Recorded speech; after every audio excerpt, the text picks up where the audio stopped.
Вітаю ўсіх слухачоў Еўрарадыё. Студыі для вас працуе Зміцер Лукашукі. Гэта сумесны стрым Еўрарадыё і Е-прамовы. Як звычайна, нас можна і слухаць і глядзець праз аккаунты Еўрарадыё ў сацыяльных сетках. Facebook, Одноклассники, ВКонтакте, на канале YouTube і ў Твиттере. Калі выборы 2020 года і заінтрыгавалі ад самага пачатку вылучэннем нечаканых кандыдатаў, то ва ўсім астатнім такое адчуванне, што ўсё адбываецца чакана і гэтак жа, як і падчас усіх папярэдніх выбараў. Гэтак жа сама з'яўляюцца звесткі пра выкарыстанне адным з кандыдатаў адміністрацыйнага рэсурса. Гэтак жа ёсць ціхары на пікетах, гэтак жа ёсць нейкія затрыманні, суткі і гэтак далей. І ўсё ж такі, чым адметная сёлетняя выбарчая кампанія, мы абмяркуем з маім госцем у студыі, а гэта координатор кампании назирания за выборами правооборонцы за свободные выборы, юрист правооборончего центра «Весна» Валентин Стефанович. Добрый день, Валентин. Добрый день. Валентин, а ці былі ўвогуле, давайте вот с самого пачатку пачнем, ці былі ўвогуле чаканні, што гэтыя выборы хоць чым-небудзь зацікавяць і вас асабіста, і ўвогуле там людзей, беларусаў? Ну, я за ўсіх не скажу, а я асабіста, шчыра прызнаюся, не чакаў, што гэта будуць нейкія адметныя выбары. Я меркаваў, што это будзе нешта кшталту выбараў 2015 года. Ну і што вас адразу там здзівіла, насцярожыла? Вот кампанія правоабаронцы за свабодныя выбары сядзіць, тут аб'яўляюць уже вядома дата выбараў прызначаная, вось заявы ідуць ад патэнцыйных прэтэндэнтаў, і тут раптам обана. Вот што гэта такое обана у вас асабіста было? Ну, я бы сказал, два чыннікі.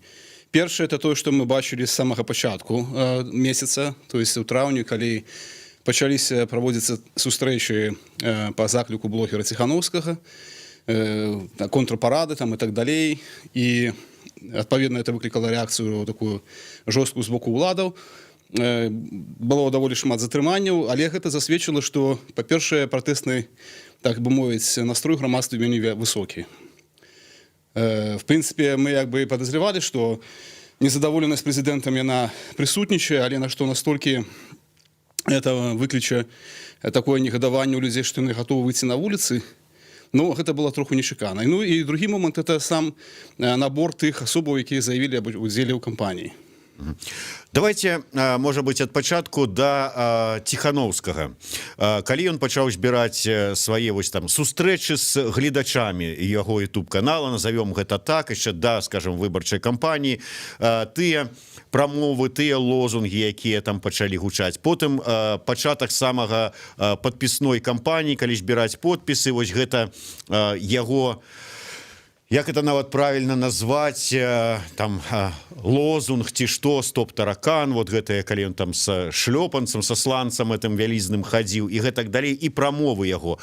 У вас, як у праваабаронцы, не было, і в прынцыпе, як у юрыста, не было такога вот адчування, што, ну вось, ўсё ж такі чалавек троху вот можа дзесьці, ну, на мяжы там ідзе па лязу, вот ўсё ж такі дзесьці на мяжы парушэння нейкага заканадаўства. Ці ўсё было у адпаведнасці? Ну, я асабіста так не думаю. Як юрыст, давайте вось ўсё ж такі вот ваше меркаванне. Не, я не бачу тут нейкіх такіх яўных прыкметаў таго, што ён здзяйсняў нейкія там супрацьпраўныя дзеянні, то, што ён там выдумаў лозунг «Стоп таракан», ну, то, в прынцыпе, ну, таракан ды таракан, тут же ж справа такая, кожны разумее пад гэтым тое, што разумее. Вось, можна казаць пра нейкія ацэнкі яго, як бы, паводзін з пункту гледжання палітычных нейкіх, так скажем, тэхналогіяў ці яшчэ чагосьці. Відавочна, што ён працуе на такім узроўні папулістычным вельмі. Шмат хто гаворыць, што ён б'е, так скажем, зброяй Александра Григоровича ўзору 94-го года. Я б сказаў, што нават можа быць і больш гэта так яскрава это робіцца з гэтым тапкам і з тараканам. Таму, в прынцыпе, я тут асабліва не бачу нейкіх такіх праблемаў, але з іншага боку, разумеючы сітуацыю, якой мы жывем, то я думаю, што і сам Ціхановскі разумеў, што з такімі лозунгамі ён, канешне, гуляе небяспечную гульню. Давайте да назірання за выбараў. Ўсё ж таки назіранне пачалося нават не тады, калі абвесцілі дату выбараў. Вы ўжо там сачылі за сітуацыяй за некалькі месяцаў да пачатку гэтага. І вось, скажем так, першы самы этап рэгістрацыі ініцыятыўных груп. Што вы вот і ваша кампанія з гэтай нагоды былі нейкія заўвагі? Так, безумоўна, былі. Мы іх выклалі ў сваёй справаздачы этапнай, датычнай заканчэння этапу рэгістрацыі ініцыятыўных групаў. І, в прынцыпе, мы прыйшлі да некалькіх высноваў. Тое, што было, на нашу думку, адвольнае прымяненне Цэнтральнай выбарчай камісіі гэтага прынцыпа да праваахвотнага ўдзелу ў выбарах. Я маю на ўвазе тыя праверкі, якія праводзіліся сябрам ініцыятыўных групаў, на прадмет іх добраахвотнага ўступлення ў тую іншую ініцыятыўную групу. Мы не ведаем, ці праводзілася такая праверка ўсіх ініцыятыўных групаў, ці толькі некаторых. Калі некаторых, то чаму толькі гэтых? Па-другое, мы не ведаем, якім чынам праводзілася, таму што самі размовы сябраў ініцыятыўных групаў з людзьмі яны не записываліся. Мы не ведаем, як яны запытваліся, што адказвалі людзі. То есть мы апрыёрі можем апеляваць только ту інфармацыю, якая агучана была ЦВК. Што вот той сказал гэта, гэты сказал гэта. Потым... Валентин, можно я пераб'ю? Да. Просто я уже не один раз чуў такую прэтэнзію да Цэнтр выбаркама, калі вось яны правяралі гэтыя ці сапраўды вот людзі записываліся ці гэтак. Далей чуў такое выказванне, што у выбарчым заканадаўстве, выбарчым кодексе не прапісана ўвогуле гэтая норма. Ўсё ж таки ці меў права ЦВК ладзіць такую праверку і ці калі там дзесьці нешта можа быць не ў самім выбарчым кодексе, а нейкіх метадычных матэрыялах все это прапісана, ці ў адпаведнасці тады з гэтым прапісаным ўсё праводзілася? Ну, принцип добраахвотности – это один из принципов проведения выборов в Республике Беларусь. Это означает, что только громадянин может особисто вырашать, ці прымаць ему удел в выборах, ці не прымаць. Но, в принципе, конечно, с этого пункту гледжання вступаючи в ініцыятыўную групу, вы павінны выказаць сваю на гэта волю. Іншая справа, што мы уже не першы год назіраем такое адвольнае прымяненне гэтага прынцыпа пры правядзенні праверкі рэгістрацыі ініцыятыўных групаў. Гэта было характэрна, я бы сказал, напэўна, в 2000-х, калі былі парламенцкія выбары. Мы бачылі тады вялікі працэнт адмоваў рэгістрацыі ініцыятыўных групаў па вылучэнні кандыдатаў у дэпутаты менавіта па гэтым прынцыпе. Дастаткова знайсці аднаго чалавека со 100, да, допустим, там, ці не ведаю са скалькі, які кажа, што а я не ведаў, а мяне ўключілі без моей згоды. Прычым былі выпадкі, калі мы подозревали, што это было не зусім, так скажем, зроблена сумленно, и этот человек был вымушаны так заявіць, тому что его попросили пэўныя органы ці на працу, ці ще штосьці, и не региструюць всю ініцыятыўную групу. Но, в принципе, в законе написано, что она падчас прэзідэнцкіх выбораў павінна быць не менш за 100 асобаў. То есть, калі нават хтосьці адзін быў уключены без яго згоды, ну, все астатнія 100-то як бы свою згоду далі, і ёсць падставы рэгістраваць такую групу. А не, ее не рэгіструюць цалкам. Таму мы лічым такія падыходы, конечно, вельмі адвольнымі, и, я бы сказал, дискриминационными, потому что, повторюсь, у нас нема звесток, что, например, инициативную группу Александра Рыгорыча проверяли таким чином на предмет доброахвотного вступления в его инициативную группу людей. У нас такой информации нема. Они обзванивали, запытывались, а может, люди так само туда потрапляли выпадково. Тому это одна такая с причинаў. Потом в судах мы не убачили такого паўнавартаснага, скажем так, разгляду скаргу на нерэгістрацыю ініцыятыўных групаў. Суды падыходзілі да гэтага вельмі фармальна, не прымалі нейкіх захадаў па высвятленню сапраўды ісціны па справе, не выклікалі сведкаў. Ну, то есть информация, что вы звонили такому человеку, и он так сказал. Выключите его в суд. Нехай он, так сказать, под погрозой отказности задачи лживых показаний скажет, як оно было. Что его запытывались, як он отказал. Этого ничего не зрабілі, вельмі хутка разглядели эти справы, и на этом все, конец. Тому это, в принципе, это не новое. Мы такие элементы назирали ранее. В принципе, было предказально, что не будут регистрировать найперш инициативные группы так званых кандидатов протеста, потому что, видовочно, для улады было важно, як бы мовіць, адрезаць, адхіліць найперш гэтыя групы па розных прычынах. Ну, яны знайшлі такой прынцып. Ну, вот такія асноўныя нашы как бы прэтэнзіі. Добра, давайте перайдзем да вось тады наступнага этапа. Ён яшчэ не скончыўся, праходзіць, просто зразумела, што вы потым будете цалкам увесь этот этап збору подпісаў аналізаваць, рабіць свае высновы, але вось першае самае адметнае. Давайте пачнем нават не з затрымання, скажем, Ціханаўскага, а з паводзінаў праваахоўных органаў, якія падыходзілі да людзей, што стаяць у чарзе паставіць подпіс. І раптам міліцыянты пачынаюць звяртацца да людзей, маўляў, вы тут сабраліся на несанкцыянаванае масавае мерапрыемства, разыходзьцеся. Вот наколькі, вот як рэагаваць, вот наколькі ўсё ж таки гэта, так можна так да чаргі у касу, у краме падысці і сказаць, тут несанкцыянаванае мерапрыемства, вы тут стаіце ў чарзе. Ну, мы уже оценили эту ситуацию, зноўку ж, вот, в апошнім документе падрыхтаванай кампаніі тыднёвай справаздачай, дзе мы адзначылі, што мы расцэньваем гэта як такія дзеянні незаконныя, скіраваныя, я бы сказал, на запалохванне выбаршчыкаў, на ажыццяўленне перашкодаў у рэалізацыі за іх законных канстытуцыйных правоў. Таму што правядзенне пікетаў па збору подпісаў яны прадугледжаны дзеючым выбарчым заканадаўствам. Артыкул 45 прым выбарчага кодекса прадугледжвае, што збор подпісаў можа ажыццяўляцца ініцыятыўнай групай в форме пікетавання. Ёсць на гэтую тэму пастанова Цэнтральнай выбарчай камісіі. Ёсць рашэнне Мінгарвыканкама, якое вызначыла месцы, забароненыя для збору подпісаў, вычарпальны пералік. У іншых месцах іх, адпаведна, праводзіць можна. Ніхто не прадбачыў, што в этом годзе будзе такі вялікі ажыятаж падчас збору подпісаў, сапраўды выстрайваюцца чэргі, мы іх самі назіралі тут у Менску недавно каля Камароўкі, дзе людзі сапраўды стаяць у чарзе, каб падысці і паставіць свой подпіс падпісным лісце. Таму я лічу, што людзі дзейнічаюць абсалютна законна, ніякіх іншых мэтаў і умыслаў у іх няма. І я, прабачце, як грамадзянін, не дужа разбіраюся в этой тонкай грані, якую, насамрэч, па-моему, не надта юрысты могуць чётка патлумачыць. Калі пікет па збору подпісаў ператвараецца ў мітынг. Да, ёсць пастанова ЦВК, дзе напісана, што нельга рабіць падчас збору подпісаў, таму што агітацыя у нас забароненая, она толькі падчас уже рэгістрацыі кандыдатаў. Нельга раздаваць нейкія друкаваныя матэрыялы выбаршчыкам. Іх можна знаёміць з біяграфічнымі звесткамі вашага кандыдата, нешта там паказваць, але не раздаваць, умоўна кажучы. Ну, але ж вы не можете в поўнай цішы збіраць подпісы. Да вас падыходзяць выбаршчыкі, они нешта вас запытваюцца, сябры ініцыятыўнай групы. Ці самого чалавека, які вылучаецца, хоча быць вылучаным у якасці кандыдата. І ён адказвае на гэтыя пытанні. Ну, прынамсі, біяграфію патэнцыйнага кандыдата маюць права расказваць? Безумоўна. То есть, і нам сам чалавек стаіць, яго запытваецца, і ён можа выказваць свае думкі на нейкія тэмы нашага, так сказать, паўсядзённага жыцця, геапалітычныя некая там сітуацыі, так далей, так далей. Ці яны павінны стаяць моўчкі як рыбы, а людзі павінны падыходзіць і падпісвацца, ну, это ж будзе зусім смешна, выбачайце. Таму я лічу, што гэта сведчыць пра тое, што ствараюцца штучныя такія перашкоды ў ажыццяўленні грамадзянамі выбарчых правоў.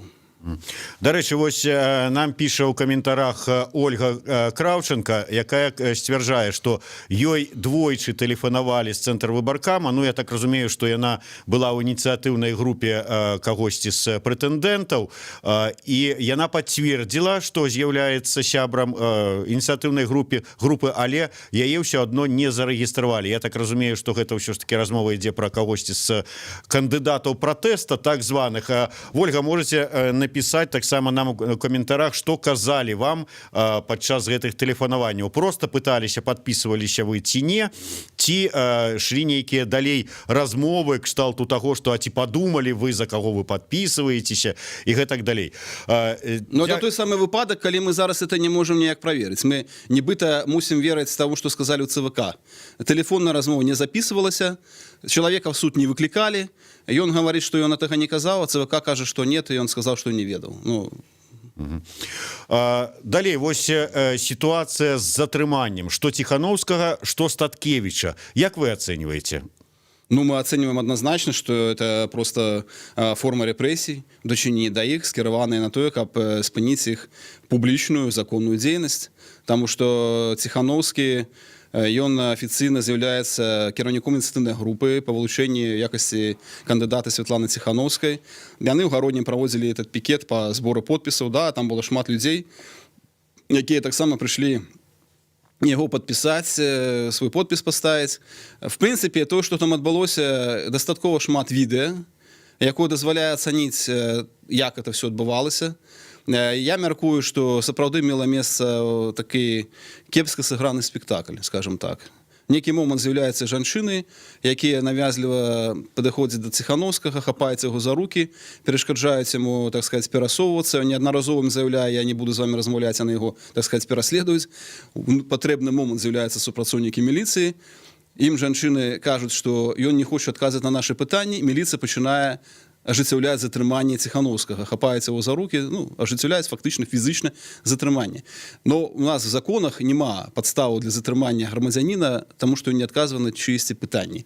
Супрацоўнік міліцыі, канешне, мог падысці, калі пачуў, што там нейкі там размову на высокіх тонах, пацікавіцца, што адбываецца, спытаць у грамадзянкі, ці здзяйснялі супраць яе нейкія супрацьпраўныя дзеянні, там, не ведаю, там білі, піхалі, абражалі.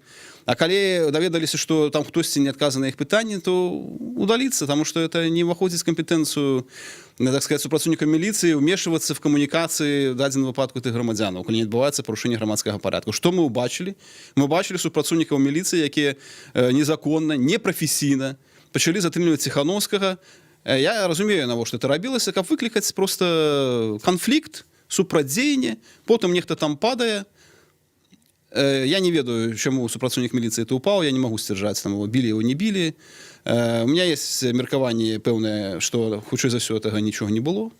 Ну, але тым не менш маем тое, што маем. На відэо бачна, што сам Ціхановскі ніякіх гвалтоўных дзеянняў дачынення да супрацоўнікаў міліцыі не здзяйсняў. В прынцыпе, не парушаў грамадскі парадак. Таму я асабіста лічу, не толькі я, і беларуская праваабарончая супольнасць, якая нядаўна выступіла з адпаведнай заявай, што гэта проста адвольнае, незаконнае затрыманне, мала таго, на палітычна матываванае. А ўвогуле, калі чалавек нікога не штурхаў, калі нічога не рабіў, першае, ці мелі права яго затрымліваць увогуле? Па-другое, ну ладно, затрымалі, там такая вось сітуацыя, там грабуць усіх, потым разбяромся, маўляў. Ну дык ужо пашлі якія? Трэція суткі? Пашлі трэція суткі, ніхто не вызвалены. Мало таго, у нас ёсць інфармацыя, што адзін з затрыманых уже пераведзены в СІЗА. Я так разумею, што ў дачыненні да астатніх, наколькі мы разумеем, прад'яўлення абвінавачання пакуль не было, але абрана мера стрымання без прад'яўлення абвінавачання, то есть 10 сутак з моманту затрымання.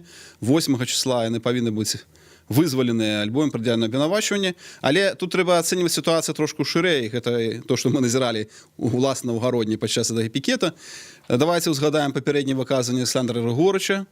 Это адбываецца непасрэдна пасля таго, як ён вельмі негатыўна і рэзка выказаўся ў адрес сваіх апанентаў, і канкрэтна Ціхановскага. І тут адбываюцца гэтыя падзеі. Я асабіста лічу, што это, конечно, абсолютно незаконна. Ніякіх нагодаў для затрымання Ціхановскага в межах крымінальна-працэсуальнага кодекса не было, няма такіх падставаў, якія в КПК пералічаны як падстава для затрымання. Ну, але трэба разумець, што мы маем справу з палітычна матываванай справай, і рашэнні будуць прымацца тут не паводле дзеючага заканадаўства, а паводле іншых розных меркаванняў некаторых высокапастаўленых асобаў. І я думаю, што, на жаль, Ціхановскі можа правесці некалькі месяцаў СІЗА.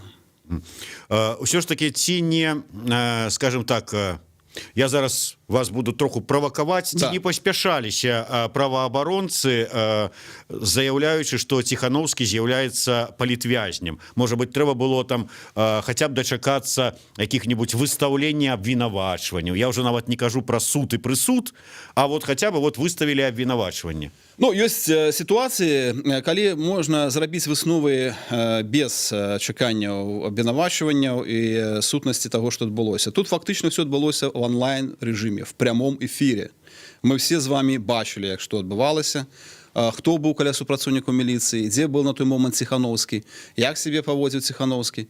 То есть прямой, так сказать, прычынна-следственнай сувязі паміж тым, што ўпаў супрацоўнік міліцыі і што рабіў Ціхановскі, няма. Ціхановскі ад яго быў на адлегласці, ён нічога не рабіў. Таму мы прыходзім да высновы, што Ціхановскі проста рэалізоўваў свае, так сказать, гарантаваныя свабоды, выказванне меркавання, павядзенне свабодных сходаў і распаўсюду інфармацыі, і толькі за гэта ён быў затрыманы. Канешне, в сітуацыі з іншымі затрыманымі трошку складаней зараз разбірацца, чаму мы не, скажем, скажем, признаем всіх астатніх. Ну, по-перше, ми не одразу висвітлили навіть їх прізвища. Це доволі складно було. На сьогодні ми тільки, вже скільки днів пройшло, маємо інформацію відносно того, хто ж там був затриманий. По-друге, ми їх не ведаємо, тому тяжко оцінити їх поводини, що ж там все ж таки було. Я думаю, что из этих 8 человек, конечно, не все, не 8 могли там этого супрацовника милиции сбивать, потому что на видео бачно, что там как минимум 2 только было, побач з ним. И то треба разбираться. Был там удар, не был удар, чому супрацовник милиции упал, які пошкоджені були. Була інформація вельми суперечлива, що вони не були госпіталізовані, потім вже заявив МУС, що вони вже госпіталізовані з різними пошкодженнями. Ну, будемо розбиратися по ходу, так сказати, подіїв. І, звісно, коли ми будемо бачити, що ці люди не здійсняли тих, так скажемо, правопорушень, які інкримінуються, то ми так само будемо їх признавати полізневоленими і потребувати їх невідкладного визволення. Ось, до речі, Ольга Кравченко більш падрабязна описала нам ситуацію з телефонуванням, і, до речі, дзіўна, як вона сказала, 2 рази телефонували, і пише, перший раз телефонувала жанчына, якая не назвалася і ввогуле нават пераблытала дату выбараў, пыталася у яе на пачатку, ці ведаеце, што будзе адбывацца 9 верасня. Ну і далей она пацвердзіла і гэтак далей. Ну, атрымліваецца дзіўная сітуацыя, што па просьбе тады ЦВК, што тэлефанавалі нейкія там людзі з вуліцы, там студэнты, якіх там пасадзілі абзваніваць, ці што, ну вот... Прадстаўнікі мясцовых органаў улады выканаўчай. Тут трэба ж яшчэ разумець контекст, як бы, якім мы жывем. Чалавек знаходзіцца дома, яму звоняць з выканкама, яшчэ лепш з міліцыі, калі звоняць. І запытваюцца яго, ці ведае ён, што будзе 8 верасня, і дзе ён ввогуле вчора быў. Ну, то есть человек может разгубиться, человек может сполохаться, да, мало какие обставины там были. Да. Мы зараз это не можем... Да, спадарыня Иванова, вам телефонует майор милиции с вашего РУС, и скажите-ка нам. И так, вот так, абсолютно. Поэтому я и кажу, что зараз это абсолютно бездоказная информация. Этих людей нават в суд не выкликали, их суд не выслухал, кто им звонил, як им звонил, при каких обставинах, что их запытывались. То есть это абсолютно адвольные манипуляции. Вот что я такое с правом тым ліку. Валентин, давайте вернемся яшчэ до Тихановскага. Все ж таки, раз правоабаронцы так уважліва сочаць за яго лёсам, ці ёсць у вас якая-нибудь інфармацыя наконт таго, ці ёсць яго адвакат? Ці, можа быць, праваабаронцы самі аказваюць нейкую там юрыдычную там дапамогу ці падтрымку? Вот гэта такая сітуацыя, якая, ведаеце? Да, я ведаю. Яго ёсць адвакат, з ім заключено пагадненне. Ясно, что правоабаронцы на этом этапе сами оказывать правовую допомогу не могут, потому что мы не адвокаты, отповедно, и мы не можем сустракаться с особами, якія знаходятся в изоляции. Вось. Но, в принципе, мы сочим за этой справой, як и за іншими справами, політично мотивованими, з якими нам доводилося працаваць і доводится працаваць. Потому что я подкреслю, что подходы правоабаронцев таковы, что мы не признаючи человека полізняволеным, мы не означает, это не означает, что мы падтрымліваем яго як палітычную фігуру, падтрымліваем яго палітычныя погляды, перакананні, ці тыя дзеянні, метады дзеянняў, якія той ці іншы чалавек дзейнічае. Прызнанне палітычным зняволеным — это найперш ацэнка дзеянняў уладаў у дачыненні да канкрэтнага чалавека. Вось, таму тут як бы мы падыходзім звычайна так я да ўсіх справаў. Яшчэ раз вот мы узгадали, что трэція суткі пашлі пасля затрымання Тихановскага. Што паводле ўсіх гэтых нормаў заканадаўства павінна зараз адбыцца? Ну, як я уже сказал, что зараз обрана мера стрымання без предъявления обвинувачивания. Это значит, что их могут еще трымаць 10 суток с моменту затрымання, а потом яны абавязаны будуць органы следства предъявіць ім абвінавачванне альбо вызваліць іх. Вось. Ну, калі ім пред'явіць абвінавачванне, мера стрымання абіраецца, напрыклад, як утрыманне пад вартай, іх будуць пераводзіць в СІЗА. Мінімальны тэрмін правядзення следства паводле КПК 2 месяцы, он можа потом працягвацца прокурорами еще на большыя тэрміны. Вось. Ну і будзе папярэдняе следства весціся, потым ужо справа будзе перадавацца ў суд. Вось. Хаця, паўтаруся, я асабіста в кантэксце таго, што мы бачылі і пра што мы гаворым, як бы перспектывы судовай у дачыненні да Тихановскага, ну, неяк не бачу, з чым яны в суд пайдуць.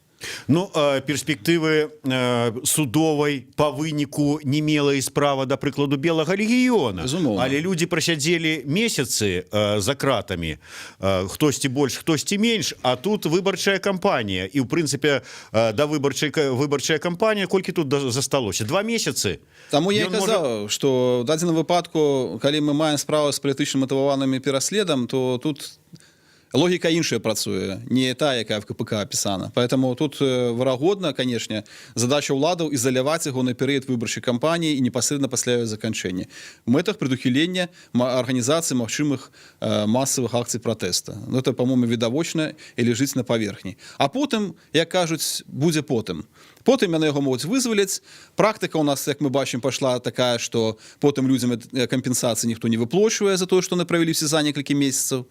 Нават калі справа была спыненая до суда за адсутнасцю складу злачынства в іх дзеяннях. Ну, маўляў, меру стрымання мы абралі вам законна. Ну, будьце довольны, што мы ўвогуле вас вызвалілі. Вы не вінаватыя, да. Ну і ідзіце сабе, і дзякуйце, што вас выпусцілі. Менавіта, логіка ну, то есть, такая. я вот, да прыкладу, калі кажам пра справу белага легіёна, не чуў, каб хто-нибудь з афіцыйных асобаў выбачыўся перад хлопцамі за тое, што вот яны страцілі некалькі месяцаў свайго жыцця, нерваў, здароўя і ўсяго астатняга. Ну, мало того, што не выбачыліся, мы бачылі, што некалькі чалавек намагаліся спагнаць кампенсацыю маральнай шкоды за тое, што яны знаходзіліся ў СІЗА. Ім всім было адмоўлена ў гэтым. Хаця я асабіста розніцу в правовых падыходах в выпадку, калі апраўдаў суд чалавека, адмяніў прысуд, і чалавек быў вызвалены, і яму кампенсацыю выплачваюць, і калі чалавек быў вызвалены да суда, была спыненая справа за адсутнасцю складу злачынства, я вот не бачу тут розніцы. Я думаю, што в дадзеным выпадку правовыя наступствы павінны быць аднолькавыя. Чалавек незаконна правёў у турме некалькі месяцаў. Ведаеце, у нас год можна 1,5 трымаць СІЗА. Ну так это вельмі зручная форма ізаляцыі. Патрымалі год чалавека в СІЗА, потом выпусцілі, сказали, ну все, да побачэння. Ніхто не вінаваты. І денег, так сказать, мы тебе не дадим.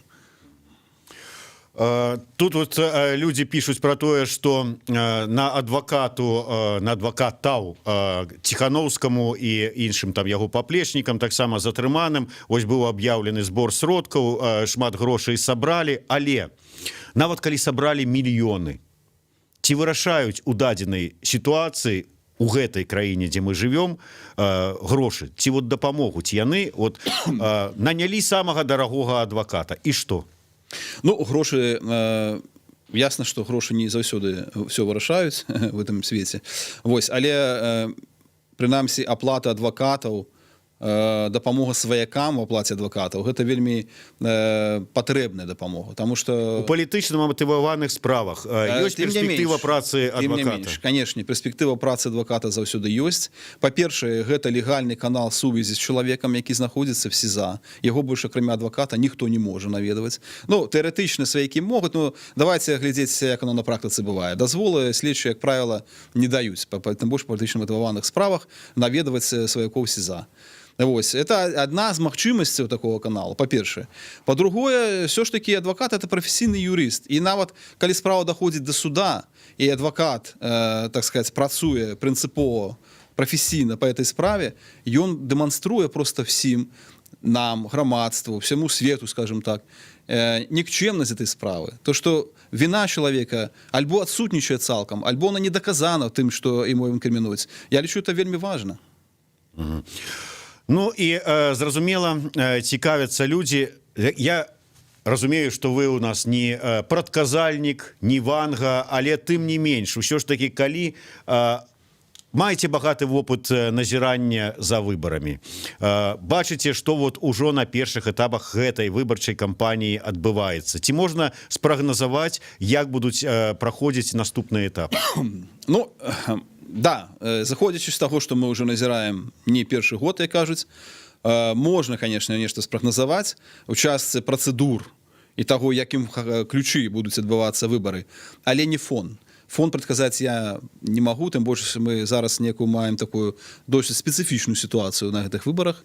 Але што тычыцца працэдураў, наступны этап у нас фармаванне участковых выбарчых камісій. Это конец чэрвеня месяца. Это вельмі важны этап участковые выборчие комиссии — это те, кто непосредственно будут лічыць бюллетени, ад якіх залежыць, так сказать, проведение справедливых демократичных выборов. Валентин, можно я вот пераб'ю? Буквально сёння раніцай я чытаў гісторыю, у Фейсбуку хлопец напісаў, які ні ў якай палітычнай структуры не ўдзельнічае. Вот просто у чалавека прачнулася раптам нейкая палітычная там ці грамадзянская свядомасць. І ён вырашыў: а пайду-ка я скажу у выбарчую камісію. Мае права. Куды ісці? Ён не ведаў, таму што чалавек першы раз. Ён узяў, пайшоў у адміністрацыю свайго раёна, тут у Мінску, дзе яму сказалі: а вы ведаеце, ўжо ўсё спісы складзены, няма месцаў, так што ідзіце, давай до свидания. Бачите, як они ему честно ответили. То только можно похвалить их за это. Калі глядзець все ж таки графік гэтай выбарчай кампаніі, калі павінны і якім чынам павінны быць сфармаваныя участковыя выбарчыя камісіі, тому што тэрытарыяльныя ўжо створаны. Тэрытарыяльныя ўжо створаны, так. У нас нават ёсць уже аналіз гэтага этапу, справаздача адпаведная на эту тему. Участковыя выбарчыя камісіі будуць фармавацца паводле календарнага плана правядзення выбараў, зацверджаным ЦВК. Я зараз вам даты дакладна не назову, каб уже узман не водзіць, это можна на сайце ЦВК паглядзець. Ну, але афіцыйна іх яшчэ няма. Ну, конечно, іх еще нема, конечно. Мне спадабалася заява наместника министра внутренних справ Казакевича про погрозы нібыта сябрам выборчых комиссий, які уже поступаюць. То есть их как бы еще сябраў нема, комиссии нема, а погрозы уже есть. Вот это цікава з'ява. Вот там конец месяца, я не буду зараз даты называть, можно справдзіць на Реговбай, есть, значит, этот выставленный календарный план. Як адбываецца, іх фармуюць, значит, раённыя выканкамы альбо адміністрацыі ў раёнах гарадоў, дзе ёсць адміністратыўны падзел. Ёсць некалькі суб'ектаў, якія маюць права вылучаць сваіх прадстаўнікоў у склад камісій, грамадзяне сярод іх. То есть можно собрать 30 там, подписов и вылучиться таким чином у комиссию. Да, по подъезду пройшовся, так. Суседзяў 30 подписов собрал, и маешь да. право. Вы живете на этом, так сказать, территории участка для голосования, вы хотите быть сябрам участковой комиссии, например, да? Ну, это может быть громадские об'яднання, політичные партии. Ну, але давайте шире скажем, что я думаю, что я не помилюся, калі комиссии будут сформированы таким чином, что выпадковых людей там не будет. Я нават думаю, что я не помилюся, калі іх склад з параўнанні з папярэднімі выбарамі значна не зменіцца. У нас есть прафесійныя сябры камісіі, якія працуюць у камісіях ад выбараў да выбараў, мяняецца толькі шлях іх вылучэння ў камісіі. То есть в один раз яны былі ад грамадзянаў, а гэты раз яны будуць ад ФПБ, а трэці раз ад БРСМ. Калі яшчэ паглядзець іхняе месца працы, то мы ўбачым стары савецкі надзейны прынцып фармавання участковых камісій па прамысловаму прынцыпу. То есть они все працуюць на адным прадпрыемстве, а іхняе старшыня камісіі яшчэ іх непасрэдна начальнік. Это вельмі зручная сістэма, я б сказаў. Вось. Ну, таму я думаю, што нічога новага мы тут не ўбачым. Я яшчэ скажу, што ў прынцыпе сябраў камісіі падбіраюць па тым, каб вот у іх від са спіны быў вельмі такі добры і эстэтычны, таму што мы ж назіральнікі, не назіральнікі, глядзяць, як падлічваюць галасы і бачаць спіны сябраў выбарчай камісіі. Да, мягка кажучы. Таму вот каб абрысы былі такія эстэтычныя і інтэлігентныя, вот так вот і выбіраюць. Да, ну, дарэчы, калі паглядзець метадычныя рэкамендацыі ЦВК для участковых камісій, там намалявана схема, як павінны размяшчацца. Там адна грань стола павінна быць все ж таки вольная. Назіральнікі павінны все ж таки бачыць. Но это, правда, такія рэкамендацыі, якія, на жаль, у нас не ўсе выконваюць. Вось, заходзячы з гэтага, я думаю, што некіх інтрыгаў, мне здаецца, што, напэўна, чакаць не варта. То есть правулады максімальна прыкладуць все намаганні да таго, каб выбары адбыліся ў тым ключу, якім трэба. Наш выбарчы працэс, на жаль, застаецца вельмі прадказальны і вельмі кіраваны. Вось. Як і, в прынцыпе, палітычны працэс, які, правда, падчас гэтых выбараў, як мы бачым, преподносяць нам некаторыя сюрпрызы нечаканыя. Як тут будуць разгортвацца падзеі, ну, тут уже, напэўна, я не буду брацца прадказваць. Ну, в любым выпадку, як бы падзеі не развіваліся, гэтае самае галоўнае, нягледзячы ні на што, трымацца годна. І не толькі шараговым беларусам, але і тым сябрам выбарчых камісій, удзельнікаў гэта выбарчага электаральнага працэсу, якія будуць мець да яго дачынення. Трымайся годна. Кампанія «Грамадская годна» распачалася не так даўно. Еўрарадыё з'яўляецца таксама партнёрам гэтай кампаніі. Ад нашай кампаніі вам такі невялічкі падарунак, каб трымаліся годна назіральнікі за гэтымі выбарамі. Дзякуй вялікі. Еўрарадыё будзе працягваць сачыць за тым, як адбываецца выбарчая кампанія. Валентин Стефанович, праваабарончы цэнтр «Вясна», кампанія назірання за выбарамі, праваабаронцы за свабодныя выбары. Зміцер Лукашук працавалі для вас у студыі. Слухайце і глядзіце. Всего добрага.